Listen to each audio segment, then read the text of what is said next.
No one ever expected the Twin Towers to collapse as they did on 9/11. Even more effort is going into making the new World Trade Center safer and stronger than the old.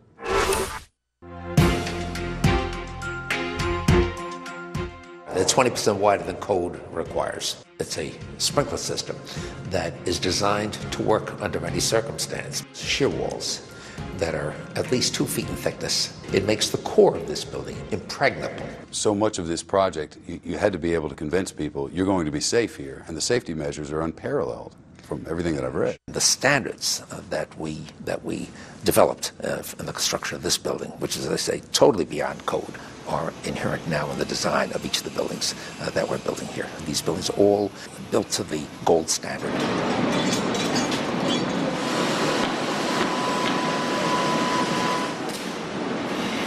I actually was doing work in the office, helping to create the structural design for this tower.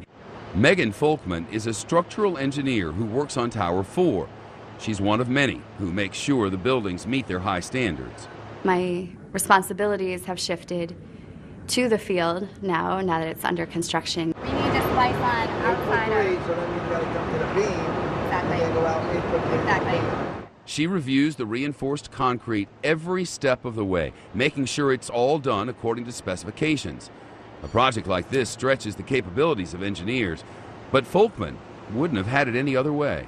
The hours, that I've spent in the depths to which I've been involved, and the insides and the outsides, and the guts of what went into the building. I think you can't come out of the other end of that experience without having that really feel like a piece of you. It's humbling to be able to be a part of this. People from all different fields that are coming together to see this happen and see the rebuilding take place. Other people are looking at the project in a very different way.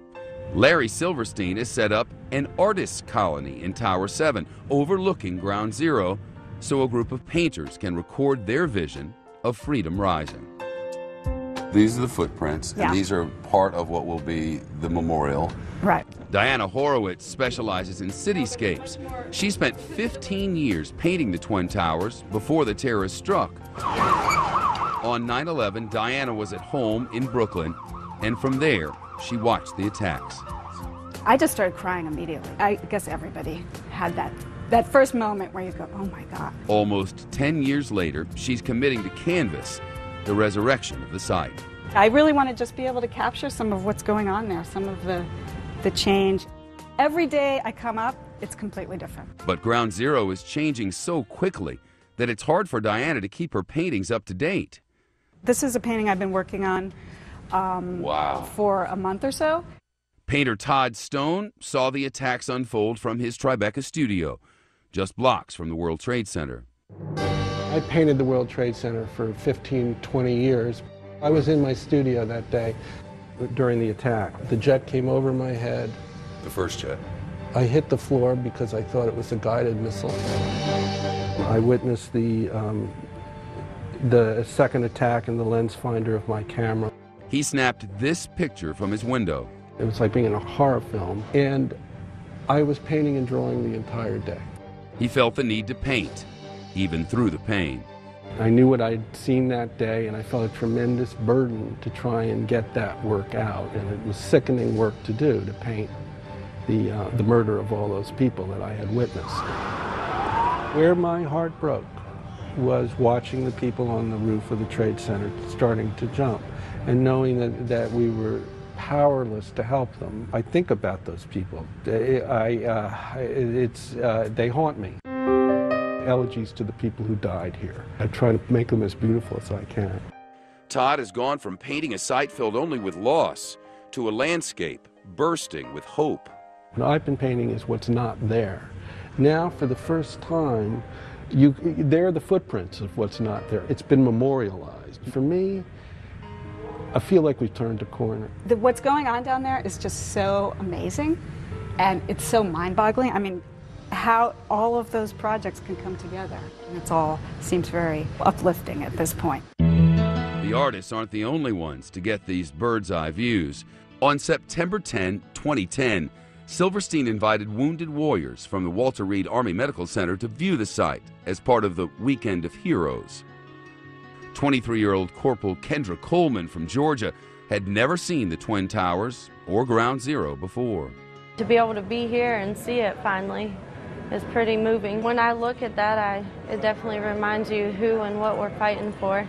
It's because they took our Twin Towers and killed thousands of our people, brothers, sisters, mom, dad. She joined up in 2007 as a military police paratrooper, and last year she lost a leg to an IED in Afghanistan. She bounced back quickly. The real me is get out there and kick some ass. I actually want to go back. I'm trying to set that up now. I wasn't supposed to leave like that. Then there's Lieutenant Frederick Simpson from Florida. Taliban fighters shot him during a battle near the Pakistan border. Since Pearl Harbor, it's the first attack on our country. I guess if joining the military and doing a good job meant that in some small way I would contribute to that never happening again, then, it'd be worth it. And I've been a lot of places in the United States, lived in a lot of places, and this is probably the first time in a long time that I've really been amazed. And I guess it was mostly because there was so much damage inflicted on America, but America just kind of shrugs and has all these resources that it just pulls together and just keep living and breathing and being happy and doing what we have to do to have a good life. As the wounded warriors watch the buildings rise, workers at Ground Zero say what they're creating here is not just a memorial to the dead, but a tribute to all the soldiers who fight to keep us safe. From the mountains to the prairies. But pilgrims don't have to visit New York to get a glimpse of the wounds the country suffered on 9/11. New York Says Thank You is a traveling exhibit featuring the largest flag recovered after the attack. Jeff Parness is the founder of the New York Says Thank You Foundation. It was hanging at a building just south of the World Trade Center. When the South Tower collapsed, the flag was shredded to pieces. Like the original Star-Spangled Banner, our tattered flag was still there. And it's now the official 9/11 flag, being stitched up across the nation using material from flags damaged in other disasters. We're part of American history, and it feels good to stitch the flag. I think it's like a pleasure to be here. We're only a young age. Usually older people would be doing this stuff. So we're part of history in a young age. FDNY firefighter John Wallace oversees the exhibit. The 343 guys that we lost is one of the reasons why I do this. Just helping and never forgetting about those guys and their families and their kids. This is a wonderful thing to keep their memory alive, if you will, for me and everybody else who helped us after 9/11, all the support that New York got. There you are, young lady. I just need you to grab the end of that. Good job. Great. Thank you.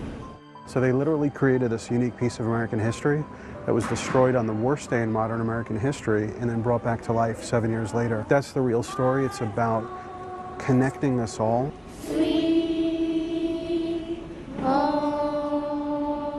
Americans came to know the World Trade Center as a collection of skyscrapers where thousands worked and visited.